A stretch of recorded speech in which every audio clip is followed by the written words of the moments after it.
Hey Rod, how are you? Just sharing my reflection with you. So here's my reflection by Jonathan Kumar or Johnny. So my future goals. The biggest thing for me that I really would like to do in the future is just to stay current.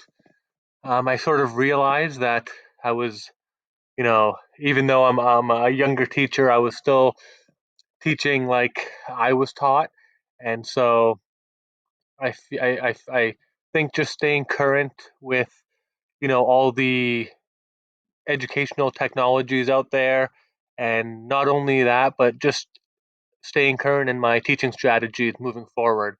So rather than a lot of passive learning, I really want to do more active learning. Not to say that I haven't been doing it, but definitely not as much as I should be doing it. The second thing would be to try new things, even if it scares me. I'm sort of stuck in my ways. Not really. I'm definitely open to trying new things, but I am stuck in ways that make it more efficient and easier on me as the teacher. Um, but things like that individual design task, that project looked really really rich that I did, and there was technology in it. It was accessible. It was open ended. It just had a lot of richness to that activity. So even though it might be a little bit more difficult on me, just monitoring everything and assessing everything, I think it would be really really cool to try that out. And even if it scares me, just get messy and get involved. And the last thing would be to help other teachers by sharing my knowledge.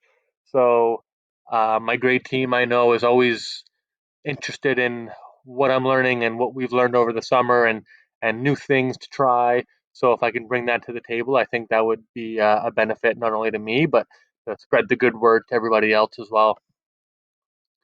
The most effective aspects of my learning, the biggest thing for me would be creating and maintaining my digital footprint.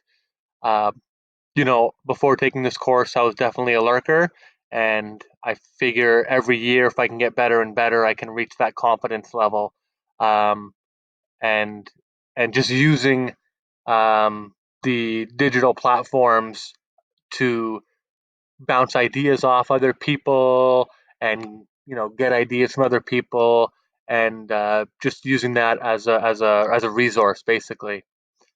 um, Teaching students about their digital footprint. I thought that was huge. It's interesting to see that maybe jobs in the future might look at um, students' digital footprint when they apply for a job, and that never really was anything had to do with me. Like, I never had to deal with that, but I can see now that it's so important for our students. And my digital footprint when I was younger, wasn't the best, and I really, really want them to have a really positive and good digital footprint that will help them in their future and not hurt them at all. The last thing was just building a plethora of resources, um, of various educational technologies. So that was really really cool. I have a huge bank now thanks to this course, and I'm excited to go in and delve into a few of those next year and see how they work out for me. And if they do, then I can just keep adding in more and more. Um, and if I do a little bit each year, then I think I'll be in great shape. Lastly, suggestions to improve the course. Um, in my opinion, if we had less questions per discussion, I think I would be able to dig into the topics a little bit deeper. One thing that was frustrating for me was, I was getting overloaded with so many things and just didn't have the time to try them as much as I'd like to, and to experiment with them. So right now, I've taken a glimpse at a lot of things, but I never really dug deep into a lot of things, which is what I really wanted to do. But it was just because of the time. I was just too busy juggling kids, another AQ course, and just trying to keep my head above water sometimes. So that would be it for me. And the